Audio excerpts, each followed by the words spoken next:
So here we are at the halfway point, season number 5 of the Rovers Return to the Premier League, and we are actually in season number 2 of being in the Premier League, which is considered to be, if you do survive the first season, actually the harder season. And with nearly 50 million in the transfer budget, we did all right, I think. I think we did all right. Let's go and have a look and see what's happened. So transfer budget wise, okay, wage budget, we're over it. It's gone up again. Transfer budget is saying the original budget was 10 million, but it wasn't. We all saw last episode, it was nearly 50. But as you can also see, the transfer revenue has been increased a little bit to 25%. So it's better than a kick in the balls at the end of the day. And we've only got 1.5 million left. Debts and blah, blah, blah, all that sort of stuff. Yeah, that's fine. Transfer debt, that's because I'm spreading the cost on some of the players. So, transfer history, here we go. Right, so we had the January signings, which I've already gone over. But if I go by date, as you can see, I've brought in another 4 players before the tick over.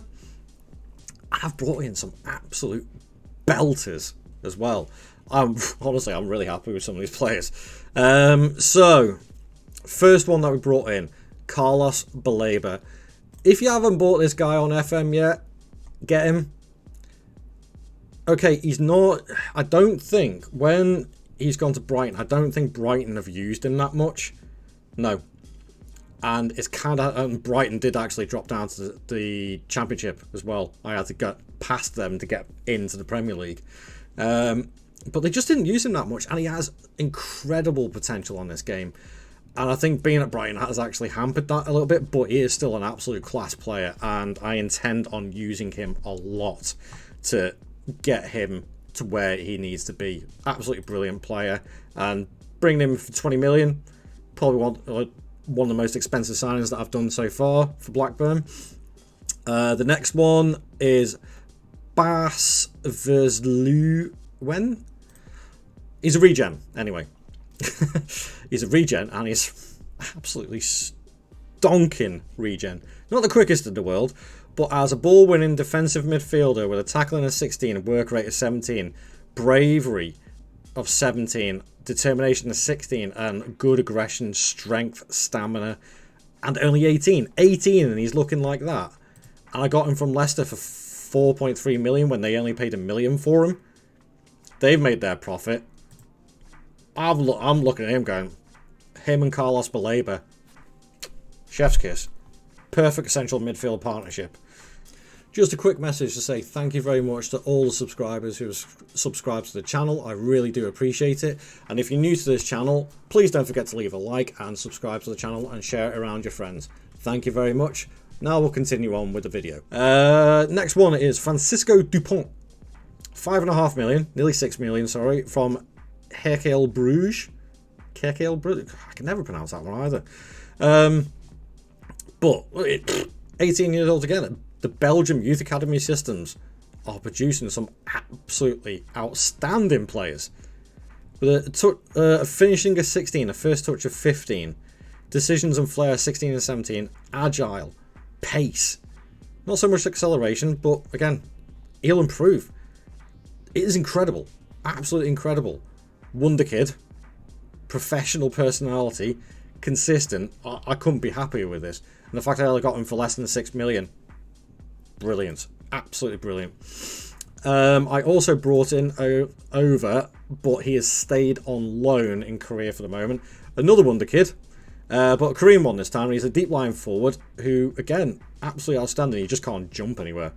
So he's a bit of a midget. But actually, 174 centimetres, not that much of a midget. But, yeah, okay, naturally he's fit. He's got good stamina and good strength, but he's not the quickest, so that's why he's a deep line forward. So he's staying out in Korea to get some more game time, and I think he comes back if we have a look at his contract ends there December. So yeah, he'll be with us in January, which actually could be good timing for us because we may need an extra player or two in January. So that is the tick over signings, but there is more. I brought in 3 free transfers as well because of the amount of players that actually left. As you can see, like I said, teams will start coming in for Vandenberg, and unfortunately they did. But I did end up getting nearly 42.5 million out of the Saudis for him, so I was quite happy with that. Adrian Beck, one of my earlier signs, has gone.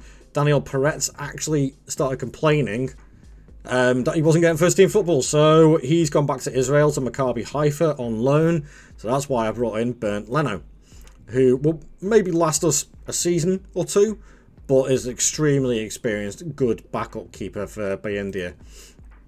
I brought in Tyler Morton from Liverpool on a free transfer. Former Blackburn player, he was there on loan a few seasons back, and again, another great midfield option, great passing technique, bit more of a creator than Baleba and Versluwen, but still very, very good player. I also brought in Calvin Ramsey as another right back, competitive right back or starting right back, I don't quite know as yet. The only problem with Ramsey is his natural fitness and his injury record. But I thought on a free transfer, it's worth the risk. I'm not paying anything for him. It's just his wages. But I also did bring in a couple of other bigger signings to bulk out the squad, but also try and get us to take the next step. The first one, Isaac Johansson. He is supposed to be a bit of a wonder kid on this game, or he previously was. Hasn't quite developed, I think, the way he would like probably in real life. But overall on this game at 24 years old with stats like attributes like that, more than happy to bring him in. He didn't play too much for Atletico Madrid. I brought him in for a good price of 17.5 million, so I'm very happy with that. But the big one for me, obviously with Vandenberg leaving, I had to get a new centre-back. So I went for one of my old tried and tested centre-backs, Martin Vitek. Quick, naturally fit, strong, good tackling. Just needs work on the defensive positioning and things like that. But overall, very, very happy with that. So that is, for me, that is probably almost a perfect transfer window. Because if you have a look at the squad now, it's pretty well stacked in every single position. Centre-backs well covered. Central midfield. I mean, central midfielders, I've got a lot, but they all play in multiple positions. Yeah, I can't complain at that. I think even with the amount of strikers that we got, because I'm playing two up front, at least I'll get some decent game time. And I'm not changing the tactic just yet. It worked last season, so I want to see if it works for us this season. Scheduling wise, we haven't played any Premier League games yet, but we had a reasonably decent pre-season as well, so can't complain. But start of the season of having Man City and Liverpool, I'm not very hopeful about that, to say the least. So, season predictions. Well, if we have a look at the Premier League, let's have a look at our season preview. Still touted to be rock bottom. The game didn't learn anything. Let's go and find out, in a couple of seconds, if we can win the league title this season. I doubt it. Well, mid-table. I'll be happy with mid-table. Actually, before I do that, before I simulate, let's have a little look at the club vision. They just want us to avoid relegation again, so anything above that is a bonus. I'll see you in a few seconds to find out what happens. Come on. Season number 5, second season of the Premier League, done. And we survived. In the end, quite comfortably, but boy was it tough. We had a stinker of a start to the season. So much so that we were... in fact, actually, let's have a look at the bigger version of this. Past positions, where is it? Matches, news, stats. Where did you find the graph? Oh, there it is. Let's have a look. Blackburn. Okay, so let's have a little look at this. So we started off 17th, we got battered. And then we dropped again into 18th. Then we jumped up a little bit, and then we were in the relegation zone, fighting it out until game week 22 when we started turning it around and we start again up the way again.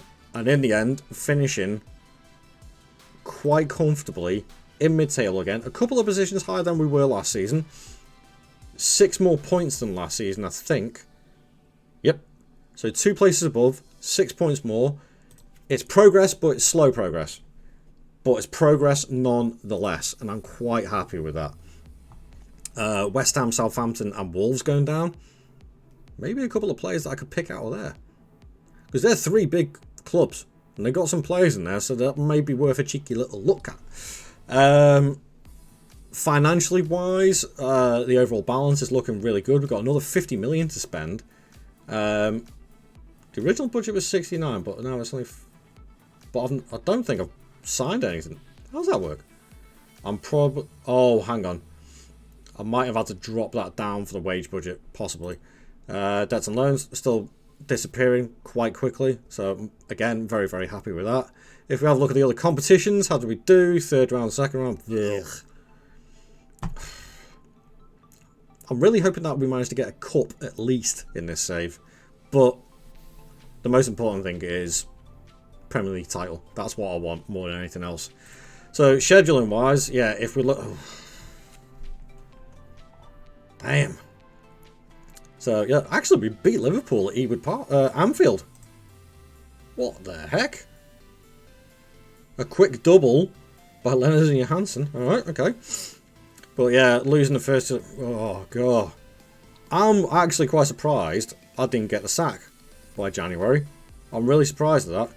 Because we went on a run that was horrendous in this time. But then we had a decent January. And then a decent March through to May, which really helped. We only lost 1 game in our last, what's that, 5, 6, 7, 8, 9. So we only lost 1 game in our last 9, which is a lot better. A lot better. Squad-wise, let's have a look at the goals and assists. That's where our issues are. Not enough goals, not enough assists. Dupont, our new wonder kid striker, good first debut season, and look at that progression. Nice. I need to get him on a bigger contract because he's wanted by somebody in the Middle East already. I ain't selling him, but he does have a minimum fee release clause. I need to get that increased quickly. Aravena, only 7 goals, but he didn't play that many. This is a little bit disappointing. Our Korean guy came back, but he only played a couple of games. He came back in January, so... Let's have a look at our other wonder kid that we picked up, Rovers Return. How did he progress? He played a few games, and... Ooh! Dupont and Rovers Return. Sorry, Dupont and Bass. That's what I'm going to call them. Dupont and Bass. Both progressing really, really nicely. Played a good amount of games, 28 in all, 3 off the bench. Got a lot of good experience. I'm very happy with that. Transfer-wise, I don't think I picked anybody up in January. Nope. Nobody in January on that one. Nobody was really taking my liking, so to speak. So, I don't think I sold many in January, to be fair. No, just a couple of loans again, more than anything else. Although, Frank Onyeka was probably the biggest one to leave. He got upset because he was getting pushed out by our new central midfielders. So he went on loan to Coventry. And that, as they say, is that. Thank you very much for watching. We are now rolling on to season number 6. Where hopefully we'll make a little bit more progress and maybe pushing for one of those European spots. The lower, like the Conference League or Europa League, would be nice for next season. So come join me for that, and I will see you guys in the next video. Thank you very much for watching. I'll see you later. Ta-ra.